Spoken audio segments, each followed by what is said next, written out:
সবাইকে স্বাগত জানাচ্ছি আমার দেশ আজকের বিশ্বে। সঙ্গে আছি তাহমিনা তাসির। শুরুতেই জানিয়ে দিচ্ছি সংবাদ শিরোনাম। ভারতের উপর চড়াও যুক্তরাষ্ট্র, 6 কোম্পানির উপর নিষেধাজ্ঞা। যুক্তরাষ্ট্রের শতভাগ বন্ধু নয় ভারত, বললেন মার্কিন পররাষ্ট্রমন্ত্রী। আন্তর্জাতিক মহলে ইসরায়েল ক্রমেই একঘরে হয়ে পড়ছে। দক্ষিণ এশিয়ায় সর্বনিম্ন শুল্ক হার এখন পাকিস্তানে, ট্রাম্পের প্রতি কৃতজ্ঞতা। বাংলাদেশের শুল্ক কমায় ভারতের পোশাক বাজারের শেয়ারে দরপতন। নির্বাচনের আগে ক্ষমতা হস্তান্তর মিয়ানমারের জান্তা সরকারের। এবার বিস্তারিত। ইরানের পেট্রোলিয়াম ও পেট্রোকেমিক্যাল পণ্যের সঙ্গে ব্যবসায় জড়িত থাকার অভিযোগে 6টি ভারতীয় কোম্পানির উপর নিষেধাজ্ঞা আরোপ করেছে যুক্তরাষ্ট্র। প্রেসিডেন্ট ট্রাম্প প্রশাসনের এই পদক্ষেপকে ইরানের রাজস্ব প্রবাহ থামাতে ও মধ্যপ্রাচ্যে অস্থিতিশীলতা তৈরি এবং সন্ত্রাসে অর্থায়নের পথ বন্ধ করার অংশ হিসেবে দাবি করা হচ্ছে। এদিন মোট 20টি প্রতিষ্ঠানের উপর নিষেধাজ্ঞা জারি করেছে যুক্তরাষ্ট্র, যার মধ্যে ভারতের 6টি প্রতিষ্ঠান রয়েছে। এদের বিরুদ্ধে অভিযোগ, তারা ইরানি পেট্রোকেমিক্যাল পণ্য আমদানি ও ক্রয়ের মাধ্যমে মার্কিন নির্বাহী আদেশ 13846-এর লঙ্ঘন করেছে। মার্কিন পররাষ্ট্র দপ্তরের এক বিবৃতিতে বলা হয়েছে, ইরানি শাসন ব্যবস্থা মধ্যপ্রাচ্যের সংঘাত ছড়ানোর জন্য এবং দেশের জনগণকে দমন করতে যে অর্থ ব্যবহার করছে তা বন্ধ করতে এই পদক্ষেপ নেওয়া হয়েছে। এই নিষেধাজ্ঞার ফলে যুক্তরাষ্ট্রে থাকা এই কোম্পানিগুলোর সব সম্পদ ও স্বার্থ অবরুদ্ধ থাকবে। কোনো মার্কিন নাগরিক বা প্রতিষ্ঠানের পক্ষে এসব কোম্পানির সঙ্গে আর্থিক বা পণ্য সংক্রান্ত লেনদেন করা নিষিদ্ধ হবে। মার্কিন পররাষ্ট্র দপ্তর জানিয়েছে, এই নিষেধাজ্ঞার উদ্দেশ্য কোনো প্রতিষ্ঠানকে শাস্তি দেয়া নয়, বরং তাদের আচরণে পরিবর্তন আনা। ভারতের সাথে বন্ধুত্ব থাকলেও আন্তর্জাতিক বাণিজ্যে এখন পর্যন্ত ভারত যুক্তরাষ্ট্রের শতভাগ মিত্র হয়ে উঠতে পারেনি বলে মন্তব্য করেছেন যুক্তরাষ্ট্রের প্রেসিডেন্ট ডোনাল্ড ট্রাম্পের নিরাপত্তা বিষয়ক উপদেষ্টা এবং দেশটির পররাষ্ট্রমন্ত্রী মার্কো রুবিও। বৃহস্পতিবার মার্কিন সংবাদ মাধ্যম ফক্স নিউজকে দেয়া এক সাক্ষাৎকারে এ মন্তব্য করেন তিনি। বছরের পর বছর ধরে রাশিয়ার কাছ থেকে হ্রাসকৃত মূল্যে তেল কেনায় ভারতের প্রতি প্রেসিডেন্ট ডোনাল্ড ট্রাম্প অখুশি কিনা এমন এক প্রশ্নের জবাবে ফক্স নিউজকে রুবিও বলেন, দেখুন, বৈশ্বিক বাণিজ্যের ক্ষেত্রে ভারত আমাদের বন্ধু, কৌশলগত অংশীদার, কিন্তু এই মিত্রতা এখন পর্যন্ত শতভাগ পর্যায়ে পৌঁছায়নি। এর কারণ হিসেবে রুবিও বলেছেন, মিত্র ভারতের অনেক কর্মকাণ্ড ও ব্যবসায়িক নীতি যুক্তরাষ্ট্রের বিরক্তির কারণ হয়ে ওঠে। ফক্স নিউজকে তিনি বলেন, ভারত বড় দেশ এবং অন্যান্য অনেক দেশের তুলনায় তেল, গ্যাস, কয়লা ও অন্যান্য জ্বালানি চাহিদা স্বাভাবিকভাবেই অনেক বেশি। আন্তর্জাতিক বাজার থেকে প্রচলিত মূল্যে জ্বালানি কিনে সেই চাহিদা মেটানোর মতো সক্ষমতাও ভারতের আছে, কিন্তু ভারত তা করছে না। আন্তর্জাতিক বাজারে অন্যান্য বিক্রেতারা সহজলভ্য হওয়া সত্ত্বেও ভারত শুধু রাশিয়ার কাছ থেকে তেল কিনছে, কারণ নিষেধাজ্ঞা থাকার কারণে রাশিয়ার তেল এখন সস্তা। তারা কম দামে রাশিয়া থেকে তেল কিনছে এবং অনেক ক্ষেত্রেই সেই তেল আবার চড়া দামে আন্তর্জাতিক বাজারে বিক্রি করছে। উল্লেখ্য, বুধবার ট্রাম্প ভারতের উপর 25% রপ্তানি শুল্ক আরোপ করে। ফলে ভারত ও যুক্তরাষ্ট্রের বাণিজ্য সম্পর্ক এখন তলানিতে রয়েছে। গাজায় ভয়াবহ মানবিক সংকট নিয়ে উদ্বেগ জানিয়ে ইসরায়েল কূটনৈতিকভাবে ক্রমশ একঘরে হয়ে পড়ছে বলে জানিয়েছে জার্মানি। শুক্রবার মিডল ইস্ট মনিটরের এক প্রতিবেদনে এ তথ্য উঠে এসেছে। দেশটির পররাষ্ট্রমন্ত্রী ইয়োহান ওয়েডেফুল বলেন, গাজা ভূখণ্ডে মানবিক সংকট এবং ফিলিস্তিনি রাষ্ট্রকে স্বীকৃতি দেওয়ার জন্য আন্তর্জাতিক পদক্ষেপের কারণে ইসরায়েল ক্রমশ কূটনৈতিকভাবে বিচ্ছিন্ন হয়ে পড়ছে।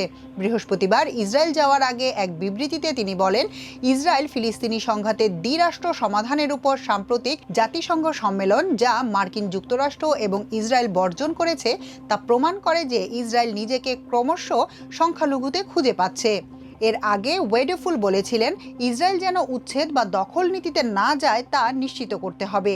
মানবিক সহায়তা দ্রুত, নিরাপদ ও পর্যাপ্তভাবে প্রবেশের ব্যবস্থা না করলে পরিস্থিতি ভয়াবহ রূপ নিতে পারে। উল্লেখ্য, জার্মানি স্পষ্ট করেছে, দ্বিরাষ্ট্র সমাধানের ভিত্তিতে ফিলিস্তিন রাষ্ট্রের স্বীকৃতি আলোচনার মাধ্যমেই সম্ভব। দক্ষিণ এশিয়ার দেশগুলোর মধ্যে বর্তমানে সবচেয়ে কম শুল্ক হার রয়েছে পাকিস্তানে। দেশটির বর্তমান শুল্ক হার 19%। প্রতিবেশী ভারতের ক্ষেত্রে এ হার 25%। পাকিস্তানের প্রধানমন্ত্রী শাহবাজ শরীফ শুল্ক হার 29% থেকে কমিয়ে আনার জন্য যুক্তরাষ্ট্রের প্রেসিডেন্ট ডোনাল্ড ট্রাম্পকে গভীর কৃতজ্ঞতা জানিয়েছেন। বৃহস্পতিবার রাতে এক বিবৃতিতে পাকিস্তানের অর্থ মন্ত্রণালয় জানায়, যুক্তরাষ্ট্রের সঙ্গে এই চুক্তি অর্থনৈতিক সহযোগিতার এক নতুন অধ্যায় সূচিত করেছে।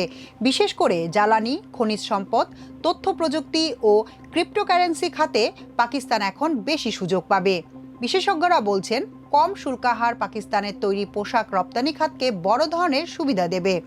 বর্তমানে যুক্তরাষ্ট্রে পাকিস্তানের মোট রপ্তানির প্রায় 60%ই আসে এই খাত থেকে।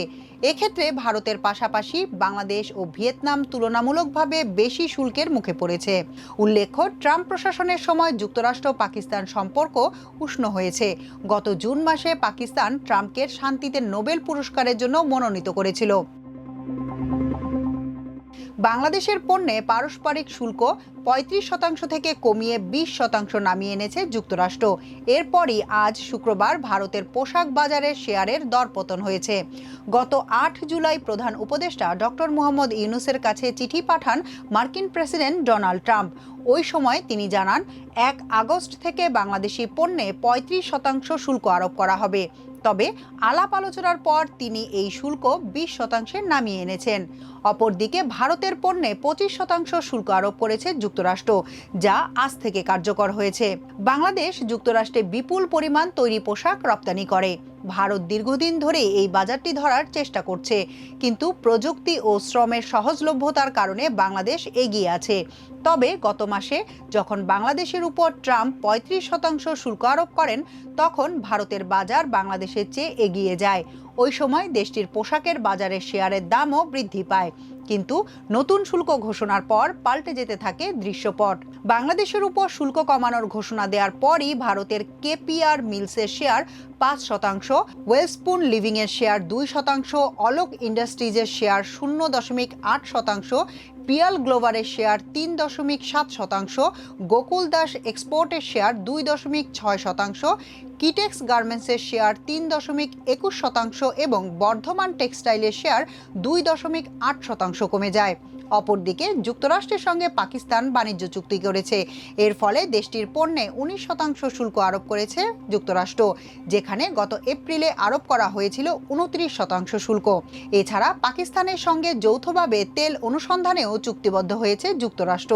এদিকে শুল্কে যে সর্বশেষ পরিবর্তন যুক্তরাষ্ট্র এনেছে, এতে দেখা গেছে 50টিরও বেশি দেশের শুল্ক আগের তুলনায় কমানো হয়েছে, যার মধ্যে দক্ষিণ কোরিয়া ও আসিয়ানভুক্ত দেশগুলো রয়েছে। এই অঞ্চলের মধ্যে শুধুমাত্র ব্যতিক্রম ভারত, যেখানে দেশটির উপর পূর্বে ঘোষিত 25% শুল্ক বহাল রাখা হয়েছে। আগামী ডিসেম্বরে পরিকল্পিতভাবে জাতীয় নির্বাচনকে সামনে রেখে একটি বেসামরিক অন্তর্বর্তী সরকারের কাছে আনুষ্ঠানিকভাবে ক্ষমতা হস্তান্তর করেছে মিয়ানমারের সেনাবাহিনী। তবে অন্তর্বর্তী সরকারের ভারপ্রাপ্ত প্রেসিডেন্ট হিসেবে দায়িত্বে থাকবেন জান্তা প্রধান। স্থানীয় সময় বৃহস্পতিবার রাষ্ট্রায়ত্ত সংবাদ মাধ্যম প্রকাশিত এক ঘোষণায় এ তথ্য জানানো হয়। এতে বলা হয়, 2021 সালের অভ্যুত্থানের পর সেনাবাহিনীকে যে ফরমানের মাধ্যমে ক্ষমতা দেওয়া হয়েছিল তা বাতিল করা হয়েছে। সেই সঙ্গে একটি তত্ত্বাবধায়ক প্রশাসন গঠন করা হয়েছে। পাশাপাশি আসন্ন নির্বাচন তত্ত্বাবধানের জন্য একটি বিশেষ কমিশনও গঠন করা হয়েছে। অবশ্য এ পদক্ষেপে মিয়ানমারের বাস্তব পরিস্থিতির কোনো পরিবর্তনের ইঙ্গিত পাওয়া যায়নি বলে জানিয়েছে সিএনএন। কারণ হিসেবে সংবাদ মাধ্যমটি বলছে, অভ্যুত্থানের নেতা মিন অং এখনও কার্যত রাষ্ট্রপতি ও সামরিক প্রধান হিসেবে সব ক্ষমতার দখলেই রয়েছেন। সরকারের মুখপাত্র জাও মিন তুন জানান, অভ্যুত্থানের পর দেশে যে জরুরি অবস্থা জারি করা হয়েছিল গতকাল তা প্রত্যাহার করা হয়। জরুরি অবস্থা জারির পর তা 7 দফা নবায়ন করার পর অবশেষে বৃহস্পতিবার তা বাতিল হয়। মিয়ানমারের রাষ্ট্রায়ত্ত সংবাদ মাধ্যমকে এই মুখপাত্র বলেন, অন্তর্বর্তী প্রেসিডেন্ট ও সেনাপ্রধান বলেছেন, আগামী 6 মাস নির্বাচন আয়োজনের প্রস্তুতির সময়। এখনকার মতো এ পর্যন্তই। সবাই ভালো থাকুন, সুস্থ থাকুন আমার দেশের সঙ্গে। চ্যানেলটি ভালো লাগলে সাবস্ক্রাইব করুন। আল্লাহ হাফেজ।